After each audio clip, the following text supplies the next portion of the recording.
परमात्मा से संबंध की पहली शर्त है, प्राथमिक सीढ़ी है कि हम अपने भीतर से सारी जड़ता को दूर कर दें और जो जो तत्व हमें जड़ बनाते हों उनसे मुक्त हो जाएं और जो जो अनुभूतियां हमें ज्यादा चैतन्य बनाती हों उनके करीब पहुंच जाएं। ये हम सुनते हैं कि मनुष्य के भीतर आत्मा है, लेकिन जैसे हम मनुष्य हैं, अगर हम विचार करेंगे तो हमारे भीतर शायद मुश्किल से 1% आत्मा होगी और 99% शरीर है।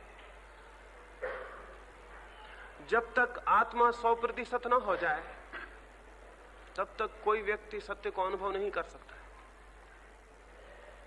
शरीर से मेरा अर्थ आपका जो दिखाई पड़ रहा रूप है उतना ही नहीं है, बल्कि जिन जिन बातों में आपकी चेतना क्रमशः जड़ हो जाती है वहीं वहीं आप शरीर हो जाते हैं। हमें जो भी सिखाया जाता है और जैसा हमारा जीवन है वो धीरे धीरे हमें मनुष्य कम और मशीन ज्यादा बना देता है। हम क्रमशः मशीन होते जाते हैं और जो आदमी जितनी अच्छी मशीन हो जाता है उतना ही दुनिया में सफल और कुशल समझा जाता है। असल में जो आदमी जितना मर जाता है उतना ही ये जगत उसे सफल मानता है। इसलिए पहली बात आपसे कहना चाहूंगा कि अपने भीतर ये अनुभव करें कि आप कहीं मशीन तो नहीं हो गए हैं। एक आदमी 40 वर्ष तक रोज अपने सुबह उठ के दफ्तर जाता है, ठीक वक्त पर खाना खा लेता है, ठीक बातें जो उसने याद कर ली हैं बोल देता है, ठीक समय पर सो जाता है। सुबह से लेकर दूसरे दिन की सुबह तक उसकी क्रियाओं में सारा का सारा यांत्रिक है। धीरे धीरे वो आदमी जड़ हो जाता है, उसके भीतर चैतन्य का सारा आविर्भाव बंद हो जाता है। और जो आदमी इस जड़ता को जितनी तीव्रता से पकड़ लेता है, हम कहते हैं वो आदमी उतना कुशल है, उसकी उतनी ज्यादा योग्यता है। और ये सच है कि मशीन हमेशा मनुष्य से ज्यादा योग्य होती है, क्योंकि मशीन कोई भूल चूक नहीं करती है और मशीन ठीक समय पर काम करती है और अपने समय पर बंद होती है।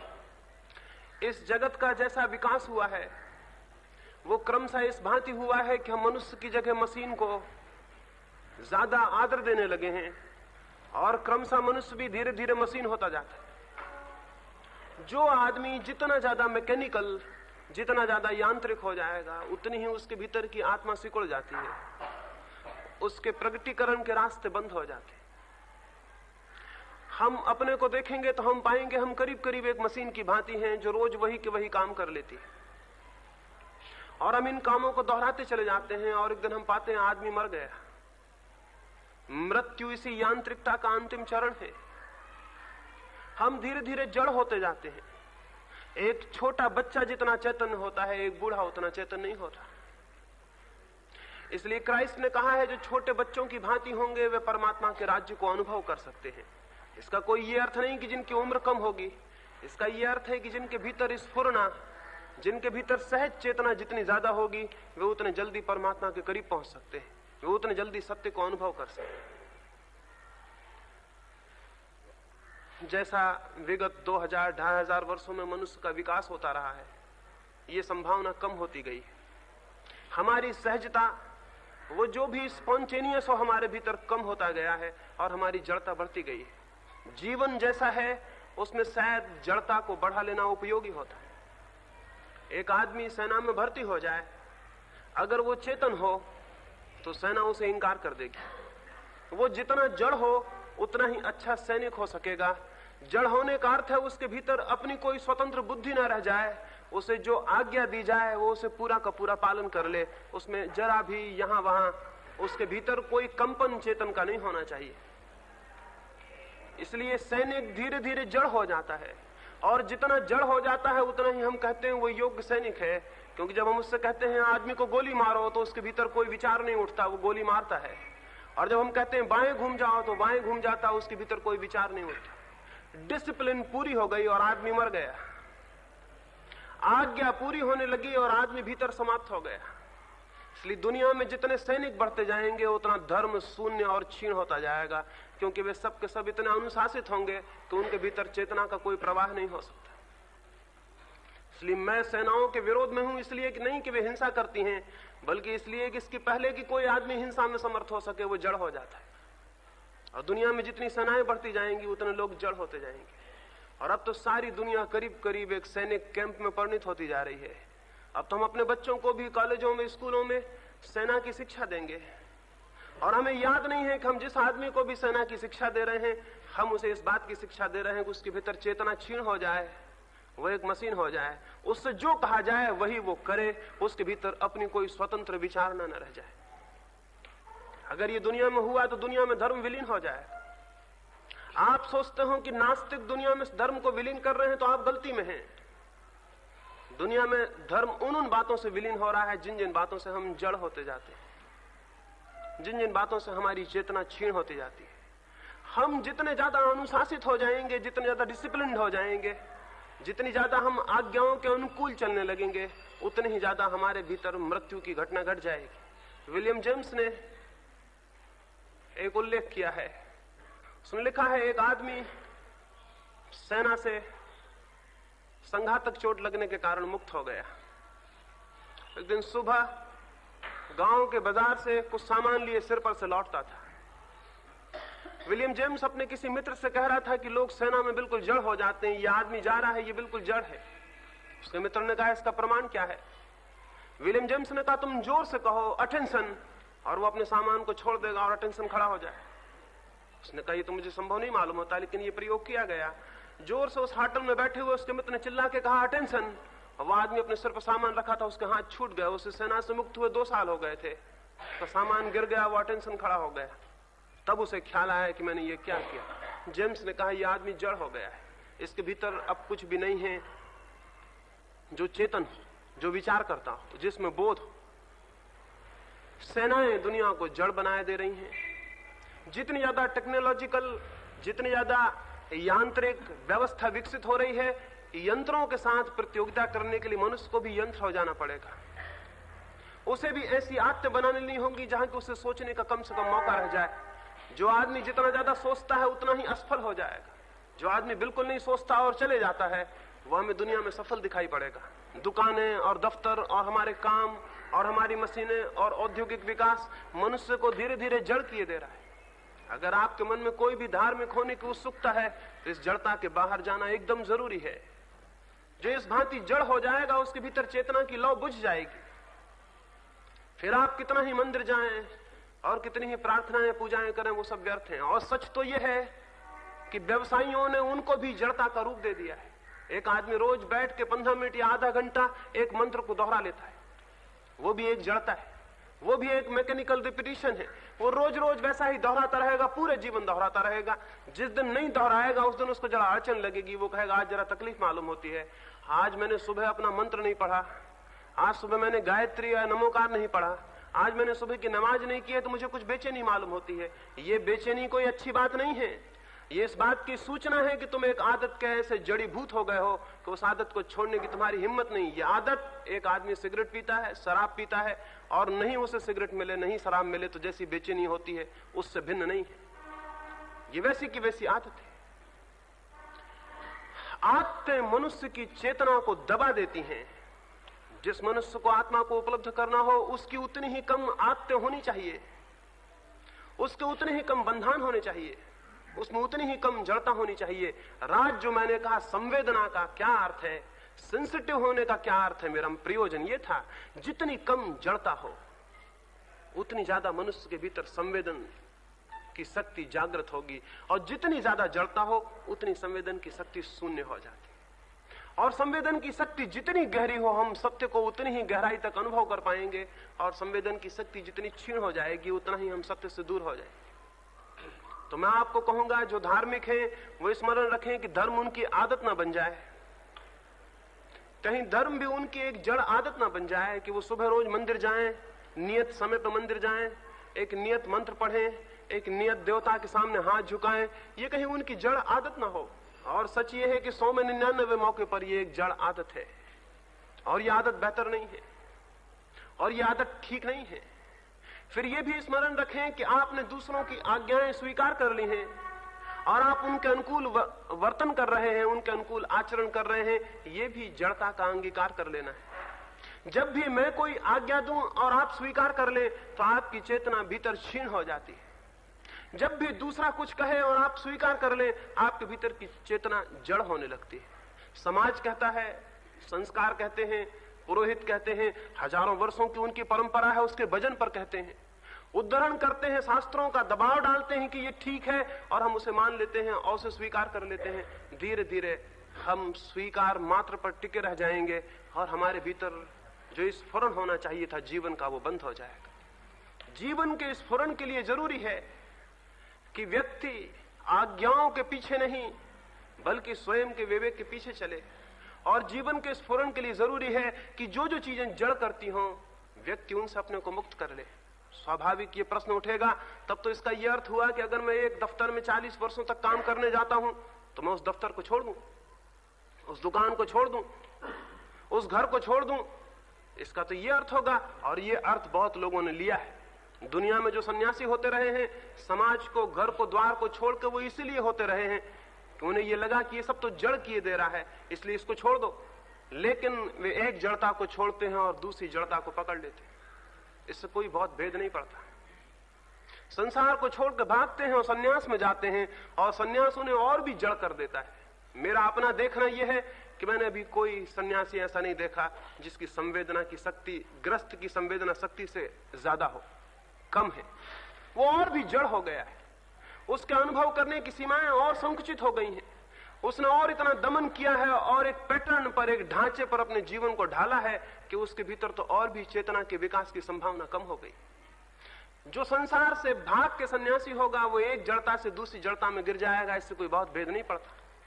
इसलिए सवाल संसार से भागने का नहीं है, दफ्तर से भागने का नहीं है, घर से भागने का नहीं है। सवाल यह है कि जो भी आप कर रहे हैं वो तो करना होगा, लेकिन ये स्मरण रखने का है कि वो आपके भीतर जड़ता न लाए। और ये हो सकता है आप जहां हैं वहीं रहते हुए, ये हो सकता है कि आपके भीतर जड़ता पैदा ना हो और आपके भीतर संवेदना की शक्ति तीव्र हो, चेतना की ज्योति जले। ये कैसे होगा? इसके होने के कुछ नियम हैं, और वे नियम ही धर्म के मूल नियम हैं, वे नियम ही योग की मूल शर्तें हैं।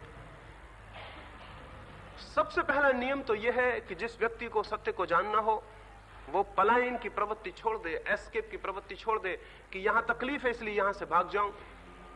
इससे कोई बहुत भेद नहीं पड़ता। आप जहां जाएंगे वहां तकलीफ शुरू हो जाएगी, क्योंकि आप जैसे आदमी हैं वही का वही आदमी दूसरी जगह पहुंच जाएगा। मैंने सुना है एक गांव में सुबह ही सुबह सर्दी के दिन थे और गांव का परकोटा था।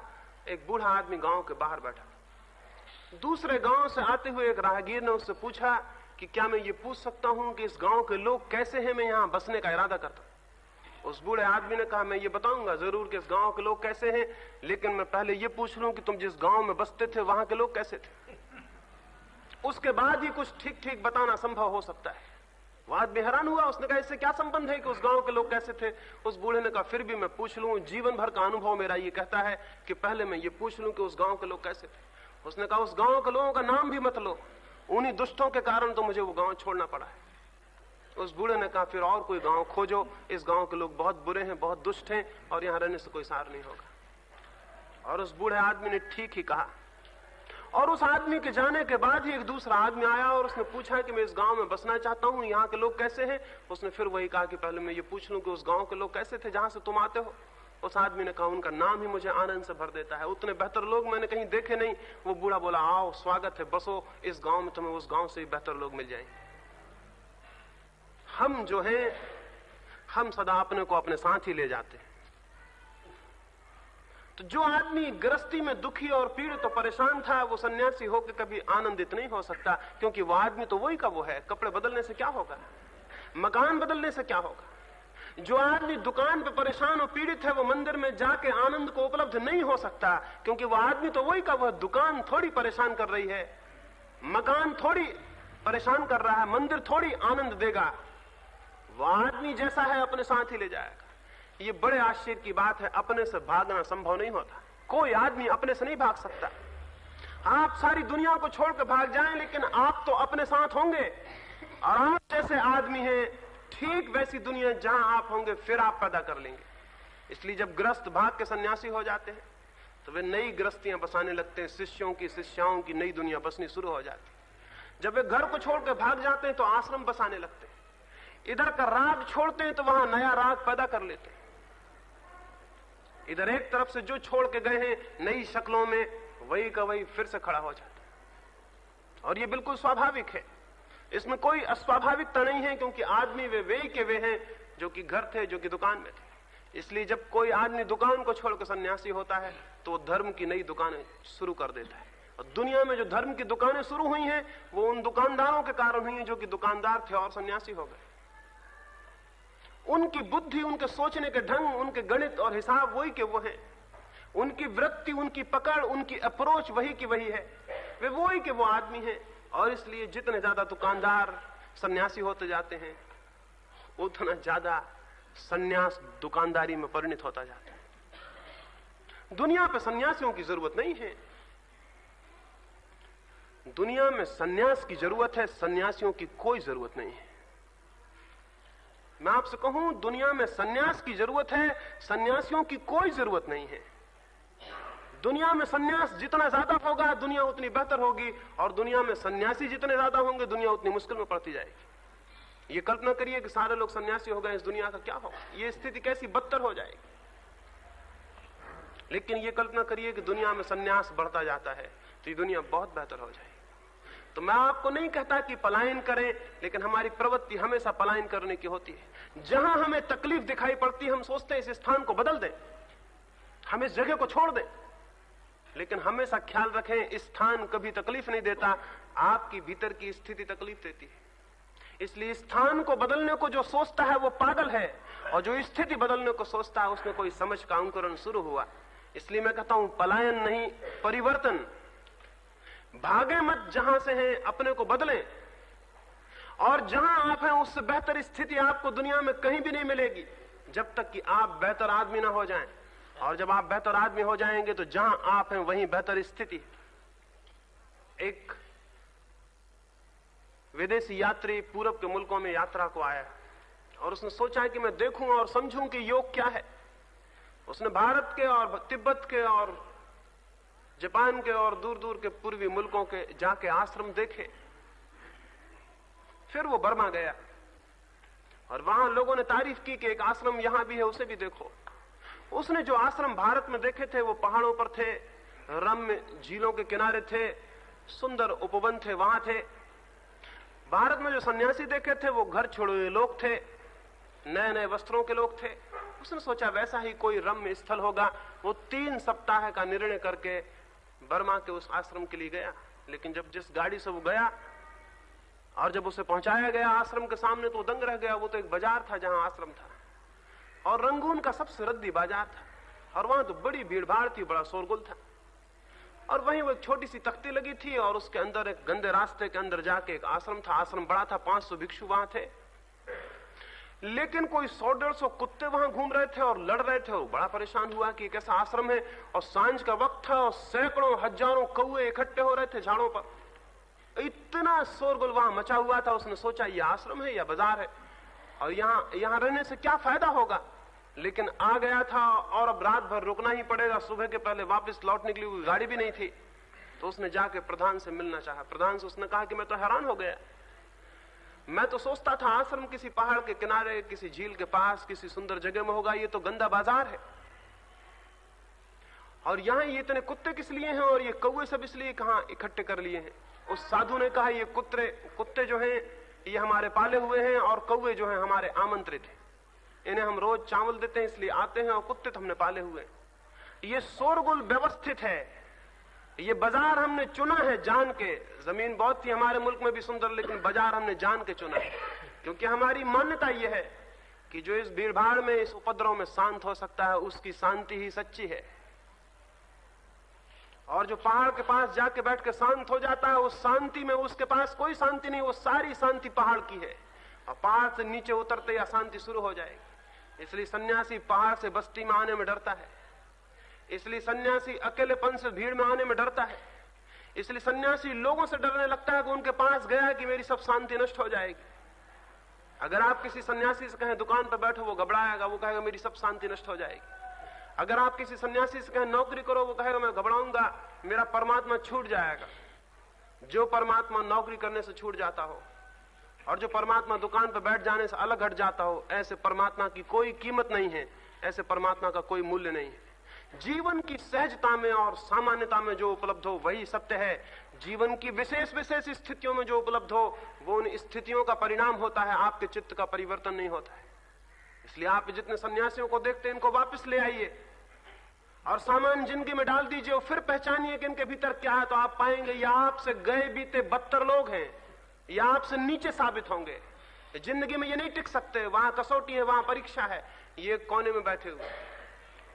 इनकी सारी शांति आरोपित और पलायन की शांति है, इसलिए इनके भीतर भय और डर बना रहता है, इनके भीतर घबराहट बनी रहती है, इनके भीतर ये हमेशा डर बना रहता है कि अगर मैं गया सब गड़बड़ हो जाएगा। मैंने सुना है एक सन्यासी पहाड़ पर था, हिमालय पर था, 20 वर्षों तक वहां था, और तब उसे लगा कि अब तो मैं परम शांत हो गया हूं। कुछ भक्त भी उसके वहां आने शुरू हो गए। फिर नीचे एक मेला था बड़ा, और उसके भक्तों ने कहा कि नीचे चले और मेले में लोगों को दर्शन दे। सन्यासी ने सोचा अब तो मैं शांत हो गया हूं, अब यहां रहने का प्रयोजन भी क्या, चलूं।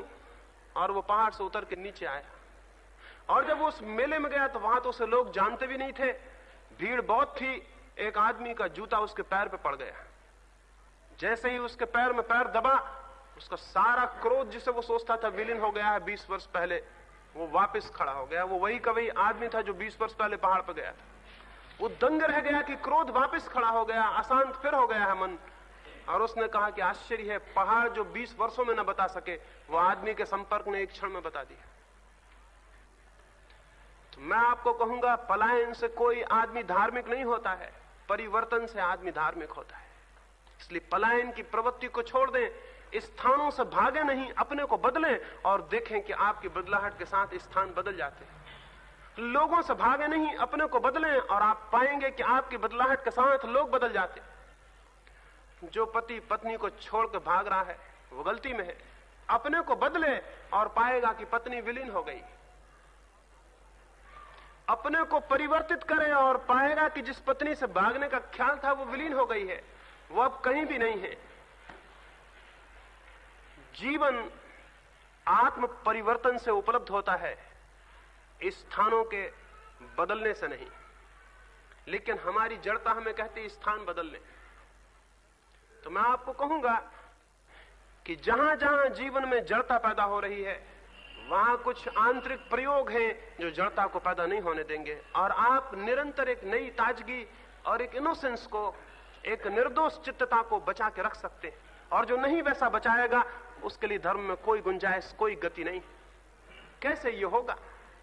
किस भांति मनुष्य के भीतर कुछ चीज डेड हो जाती है, मर जाती है, चेतना कैसे जड़ हो जाती है? चेतना जड़ हो जाती है क्योंकि अतीत का भार हम पर भारी हो जाता है। हम ऐसे लोग हैं जो निरंतर पीछे से दबे रहते हैं। आप हैरान होंगे, अगर आप 40 साल जी लिए हैं या 50 साल, तो 50 साल का कचरा और भार और धूल आपके चित्त पे इकट्ठी हो गई। मकान तो आप रोज साफ कर लेते हैं, लेकिन चित्त को रोज साफ नहीं करते। मकान से कचरा अगर कोई 50 साल तक न फेंके तो उस मकान की क्या गति होगी? वो आपके चित्त की हो गई है। हम रोज इकट्ठा करते जाते हैं, जो भी आता है वो भीतर इकट्ठा होता जाता है। उसके भार के नीचे चेतना की लौ दब जाती है, मध्यम हो जाती है, फिर वो भार ही भार रह जाता है और चेतना विलीन हो जाती है। वही व्यक्ति चेतना की लौ को सजग रख सकता है जो रोज सांझ को जो भी इकट्ठा हुआ है उसे फेंक दे, खाली हो जाए, बीते कल से खाली हो जाए, और जब सुबह उठे तो नए दिन में उठे, नई सुबह और नया सूरज और नए लोग, और भूल जाए कि कल भी कुछ था। और वो जो भी प्रतिक्रियाएं करे, जो भी कर्म करे, वे कल से प्रभावित ना हो, बिल्कुल सहज स्फूर्त हो, आज से ही प्रभावित हो। अगर कल एक आदमी आपको गाली दे गया है और आज सुबह आपको मिलता है, तो आप उस आदमी को थोड़ी देखते हैं जो अभी मिल रहा है। वो आदमी कल वाला जिसने गाली दी थी बीच में आ जाता है, और ये जो आदमी सामने खड़ा है ये दिखाई नहीं पड़ता, वो आदमी दिखाई पड़ता जिसने गाली दी थी। वो आदमी मर चुका, उसे हटा दें बीच से, और इस आदमी को देखें जो सामने खड़ा है। हो सकता है वो पश्चाताप करके आया हो सकता है वो रात भर में बदल के आया हो सकता है वो दुखी होके आया हो, लेकिन आपके बीच में वो आदमी खड़ा हो जाएगा जिसने गाली दी थी।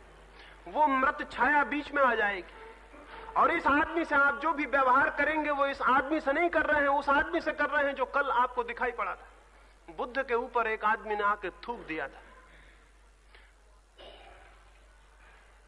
थूक के वो चला भी गया, फिर बाद में पछताया और दुखी हुआ, क्योंकि बुद्ध ने तो उस थूक को सिर्फ पोंछ लिया था और उस आदमी से कहा था कुछ और कहना है। किसी भिक्षु ने पूछा कि आप कहते हैं कुछ और कहना है, उस आदमी ने थूका है। बुद्ध ने कहा कोई बात इतनी प्रगाढ़ रूप से कहना चाहता होगा जिसे शब्द कहने में समर्थ नहीं हो सके, इसलिए थूक को उसने जाहिर किया है। गुस्सा तेज है, उसने गुस्से को जाहिर किया है। इसलिए मैं पूछता हूं कुछ और कहना है, ये तो मैं समझ गया। लेकिन वो आदमी कुछ कह नहीं सका, वापस चला गया, पछताया, दूसरे दिन क्षमा मांगने आया। उसने बुद्ध के पैर छुए, उसने कहा मुझे माफ कर दें, मुझसे कल भूल हो गई थी। बुद्ध ने कहा वो भूल उतनी बड़ी नहीं थी जितनी बड़ी भूल यह है कि तुम उसे अब तक याद रखे हो। बुद्ध ने कहा वो भूल उतनी बड़ी नहीं थी, थूका, मैंने पूछ दिया, बात समाप्त होगी, मामले क्या है, दिक्कत कहां है, कठिनाई क्या है उससे। लेकिन ये कि तुम उसे अभी तक याद रखे हो, 24 घंटे बीत गए, ये तो बहुत बड़ी भूल है, ये तो बहुत बड़ी भूल है। मैं तुम्हें वही आदमी नहीं मानता हूं जो थूक गया था, ये दूसरा आदमी जो मेरे सामने आया, क्योंकि ये तो कह रहा है कि मैं मुझसे भूल हो गई, क्षमा कर दो। ये वही आदमी नहीं है जो थूक गया था, ये बिल्कुल दूसरा आदमी है। मैं किसको क्षमा करूं? जो थूक गया था वो तो अब कहीं है नहीं, और जो क्षमा मांग रहा है उसने मुझ पर थूका नहीं था। बुद्ध ने कहा जिसने मुझ पर थूका था वो अब है नहीं कहीं भी इस दुनिया में, खोजने पर नहीं मिलेगा। और जो क्षमा मांग रहा है उसने मुझ पर थूका नहीं था। मैं किसको क्षमा करूं? और तुम किससे क्षमा मांग रहे हो? जिस पर थूक गए थे वो तो बह गया। जैसे नदी बही जा रही, हम सोचते हैं वही गंगा है जिस पे हम कल भी आए थे। गंगा बह गई, बहुत पानी बह गया जब आप कल आए थे। अब ये बिल्कुल दूसरा पानी है जिसको आप कल की गंगा समझ रहे हैं। और जैसे गंगा बह जाती है वैसा आपका चित्त भी बह रहा है, वो प्रतिक्षण बहा जा रहा है, वहां कुछ भी ठहराव नहीं है उस चित्त में। तो बुद्ध ने कहा तुम किससे क्षमा मांगते हो? वो आदमी तो बह गया, अब मैं कैसे क्षमा करूं? तो बुद्ध ने कहा इतना ही स्मरण रखो, जो हो गया उसे जाने दो, बह जाने दो, जो है उसमें जागो। हम जो बीत गया है उससे इतने चिपटे रहते हैं कि जो है उसमें नहीं जाग पाते। हम सारे लोग मुर्दा लाशों को लिए रहते हैं, इसलिए जिंदा आदमी नहीं हो पाते। अतीत को मर जाने दें तो आपको जीवन मिलेगा। और जो आदमी जितने अतीत को मर जाने देगा और रोज नया हो जाएगा, रोज ताजा हो जाएगा और ऐसे जागेगा जिससे पहली बार दुनिया में पैदा हुआ है, उस आदमी के भीतर जड़ता इकट्ठी नहीं होगी। क्या आपको स्मरण है कि पहले दिन आप जब अपनी पत्नी से मिले थे उसी भांति अब भी मिलते हैं? अब वो सब जड़ हो गया है। अब 20 वर्षों की स्मृतियां बीच में खड़ी हो गई हैं और ये 20 वर्षों की स्मृतियां आपकी पत्नी को आपसे बहुत दूर किए दे रही हैं। आप बहुत दूर हो गए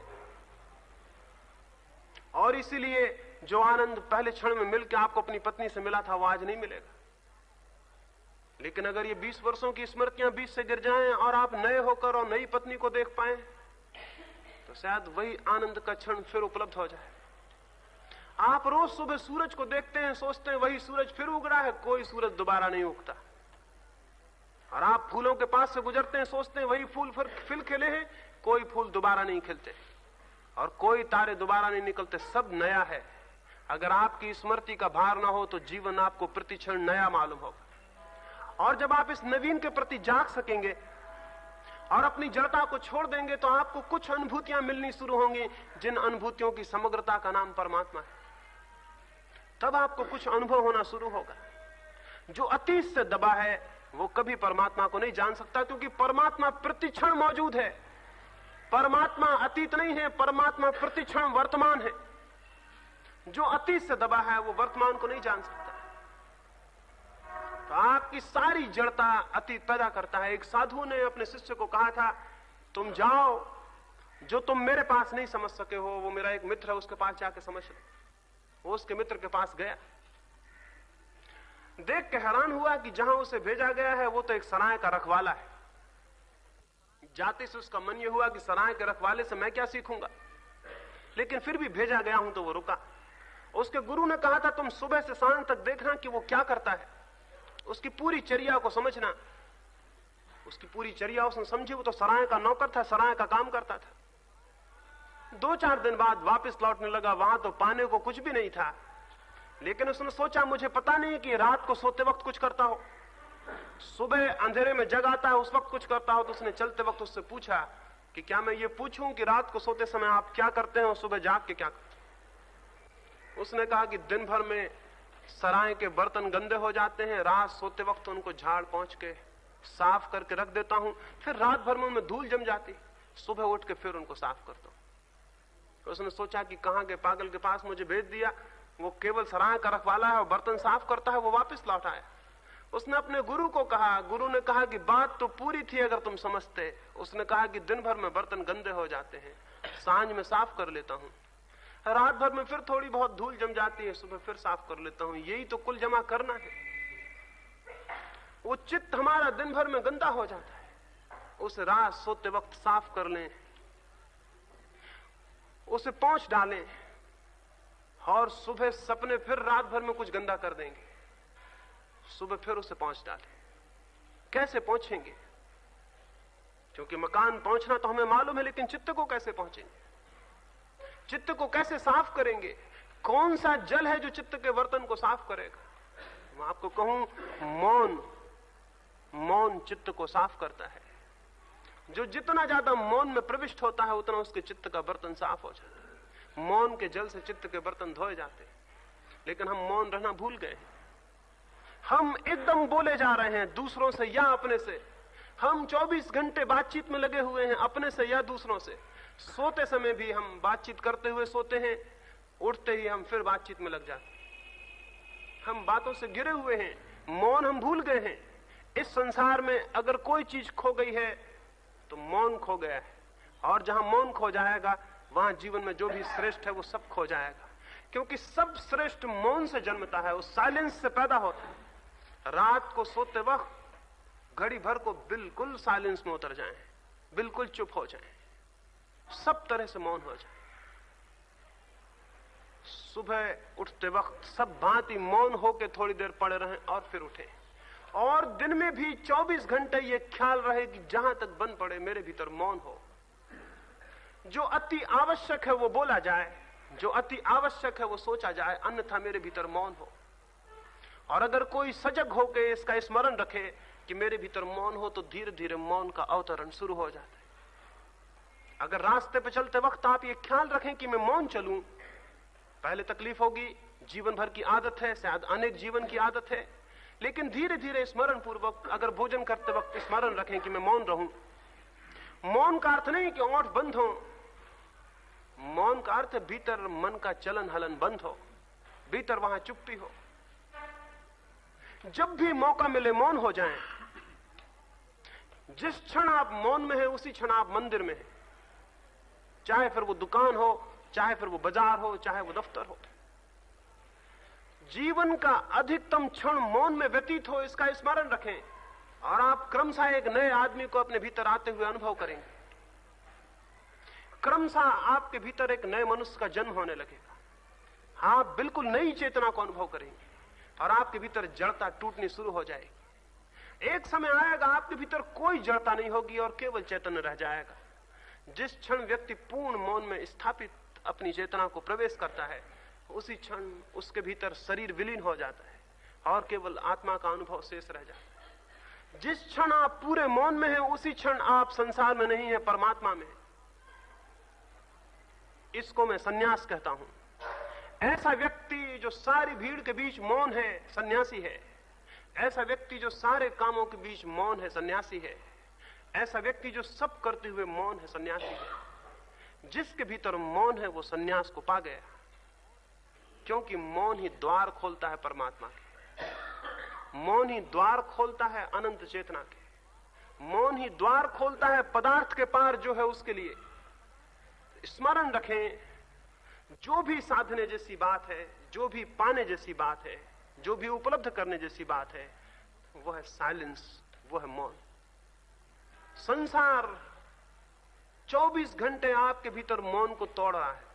आप खुद 24 घंटे अपने मौन को तोड़ रहे हैं। फिर चाहे आप शास्त्र पढ़ें, ग्रंथों को याद करें, तत्व ज्ञान को स्मरण कर लें, वो भी सब आपके मौन को तोड़ रहा है। उससे भी आप मौन में नहीं जा रहे। वो सब तत्व ज्ञान भी आपके भीतर बातचीत बन रहा है। चुप हो जाएं, इससे बेहतर और कुछ भी नहीं है। और चुप्पी को अनुभव करें अपने भीतर।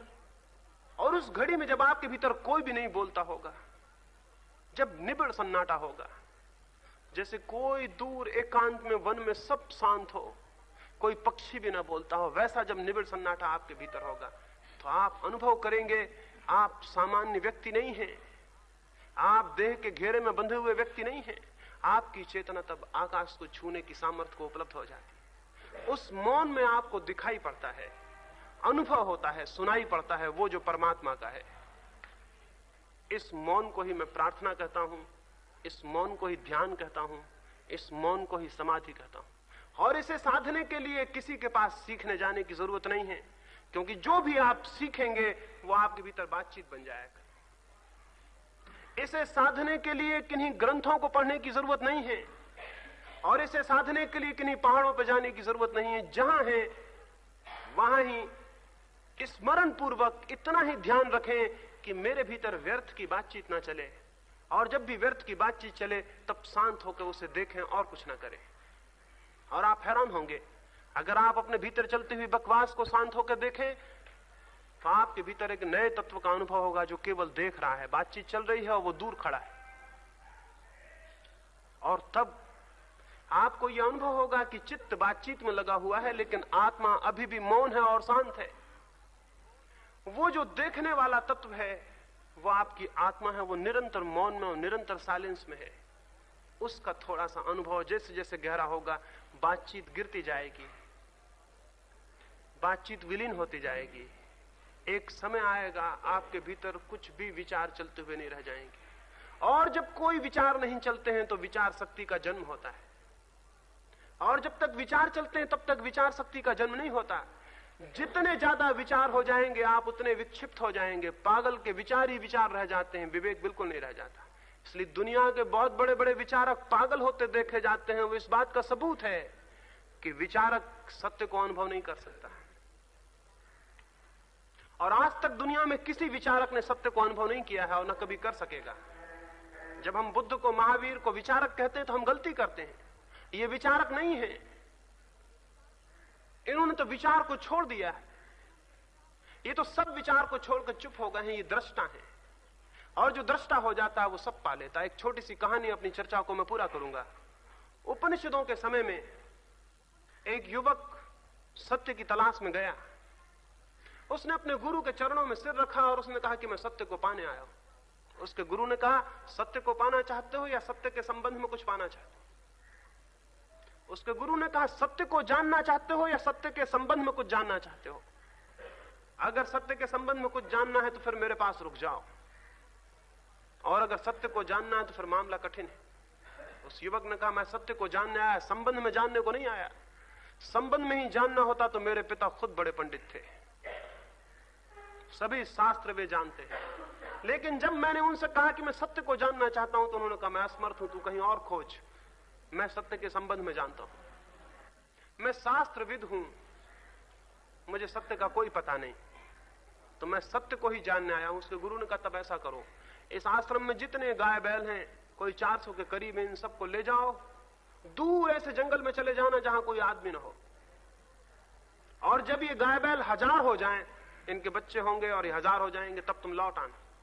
और तब तक एक शर्त याद रखो, जो भी बात करनी हो इन्हीं गाय बैलों से कर लेना, जो भी बात करनी हो इनसे कर लेना, किसी आदमी से मत बोलना, जो भी तुम्हारे दिल में आए इन्हीं से कह लेना, और इतने दूर चले जाना कि कोई आदमी ना हो, और जब ये 1000 हो जाए तो वापस लौट आना। वो युवक उन 400 गाय बैलों को खदेड़ कर जंगल में गया, दूर से दूर गया जहां कोई भी नहीं था, वहां वे जानवर और वो अकेला रह गया। उनसे ही बात करनी पड़ती, जो भी कहना होता उन्हीं से कहना होता। उनसे क्या कहता, उनसे क्या बात करता? उनकी आंखों में तो कोई विचार ना था। गाय की आंख कभी देखी है? जब आपकी भी आंख वैसी हो जाए तो समझना कि कहीं पहुंच गए। उस आंख में कोई विचार नहीं है, खोलियो, खालियो, शून्य। उन आंखों में देखता, उन्हीं के पास रहता, उन्हीं को चराता, पानी पिलाता, अकेला उन्हीं के बीच सो जाता। वर्ष आए और गए, कुछ दिन तक पुरानी घर की स्मृतियां चलती रहीं, लेकिन नया भोजन न मिले तो पुरानी स्मृतियां मर जाती। हम रोज नई स्मृतियों को भोजन दे देते हैं, इसलिए रिप्लेस होती चली जाती हैं। पुरानी मरती हैं, नई भीतर पहुंच जाती है। अब नए का तो कोई कारण नहीं था, गाय बैल थे, उनके बीच रहना था, कोई नई स्मृति का कारण न था। नई स्मृतियां पैदा न हुई, पुरानों को भोजन न मिला, वो क्रमशः मरती गई। वो गाय बैल के पास रहते रहते खुद गाय बैल हो गया। वो तो संख्या ही भूल गया। गुरु ने कहा था 1000 जब हो जाएं तो इनको लेवा लाना, लेकिन तो भूल ही गया कि 1000 कब हुई। वो बड़ी मीठी कहानी है। उन गायों ने कहा कि हम 1000 हो गए, वापस लौट चलो। ये तो काल्पनिक ही होगा, लेकिन मतलब केवल इतना है कि उसे पता नहीं था कि कब गाय बैल 1000 हो गए। और जब गायों ने कहा हम 1000 हो गए, अब लौट चलो, तो वो वापस लौटा। गुरु ने दूर से देखा, वो 1000 गाय बैल का झुंड आता था। उसने अपने शिष्यों को कहा, देखो 1001 गाय बैल आ रहे। शिष्य बोले 1001, और बीच में जो वो युवा है, उसने कहा उसकी आंखों में देखो, अब वो आदमी नहीं रहा, अब वो आदमी नहीं है। और जब वो करीब आया तो गुरु ने उसे गले लगा लिया और गुरु ने कहा, कहो मिल गया? वो युवक चुप रहा। उसने कहा, केवल आपके चरण छूने आया। उसने गुरु के चरण छुए और वापस लौट गया। उस मौन में उसने जान लिया जो जानने जैसा था। अब तक जो सद्गुरु है वो मौन देता है, और जो असद्गुरु है वो शब्द देता है। जो सद्गुरु है वो आपके ग्रंथ छीन लेता है, जो असद्गुरु है वो आपको ग्रंथ दे देता है। जो सद्गुरु है वो आपके विचार अलग कर लेता है, जो असद्गुरु है वो आपके भीतर विचार डाल देता है। यही होता रहा है। और अगर सत्य को जानना हो, सत्य के संबंध में नहीं, तो मौन हो जाएं, चुप हो जाएं, और चुप्पी को साधें, मौन को साधें। हमने स्मरण पूर्वक नहीं साधा, इसलिए नहीं साध पाए हैं। साधेंगे, निश्चित ही साधा जा सकता है। क्यों? क्योंकि विचार को साधना ही कठिन है, मौन तो हमारा स्वभाव है। अगर हमने थोड़ा सा भी प्रयास किया तो स्वभाव के झरने फूट पड़ेंगे, जड़ता टूट जाएगी, बह जाएगी, और चैतन्य का प्रवाह हो जाएगा। और स्मरण रखें, जब चैतन्य का प्रवाह होता है तो सारा जीवन आमूल परिवर्तित हो जाता है। तब जो भी होता है वो शुभ है। तब कोई डिसिप्लिन, कोई अनुशासन ऊपर से नहीं लादना पड़ता, कोई चर्या ऊपर से नहीं लादनी पड़ती। जो भी होता है वो शुभ और सद होता है। चैतन्य की धारा को जड़ता से न रोकें। जीवन ऐसा है कि वो जड़ कर रहा है। आपको प्रयास करना होगा कि जीवन की जड़ता आप पर आरोपित न हो। अगर आप इस प्रयास में संलग्न हैं तो आप एक धार्मिक आदमी हैं। हिंदू, मुसलमान, ईसाई होने से आप धार्मिक नहीं हैं। जड़ता के विरोध में अगर अपने भीतर लड़ रहे हैं तो आप धार्मिक हैं। और चैतन्य की आशा में, अपेक्षा में और प्रार्थना में अगर संघर्षशील है तो धार्मिक हैं। ईश्वर करे आपको धार्मिक बनाए। आप तथाकथित धर्मों से मुक्त हों और धार्मिक बने। आप तथाकथित मंदिर, शिवालय और मस्जिदों से मुक्त हों और धार्मिक बने। इस दुनिया में अगर धार्मिक आदमी का अवतरण हो जाए तो हम मनुष्य को बचाने में सफल हो जाएंगे। अन्यथा थोड़े ही दिनों में सारे मशीनें दिखाई पड़ेंगी, कोई आदमी कहीं दिखाई नहीं पड़ेगा। आदमी मर रहा है और मशीनें जीती जा रही हैं। धीरे धीरे हम सब मशीनों की भांति हो जाएंगे, और ये सबसे बड़ी दुर्घटना होगी। एटम बम या हाइड्रोजन बम इतनी बड़ी दुर्घटनाएं नहीं है। अगर वो गिर जाए तो कोई हर्जा नहीं है उतना, लेकिन अगर सारे मनुष्य जड़ मशीनों की भांति हो गए तो सब समाप्त हो जाएगा।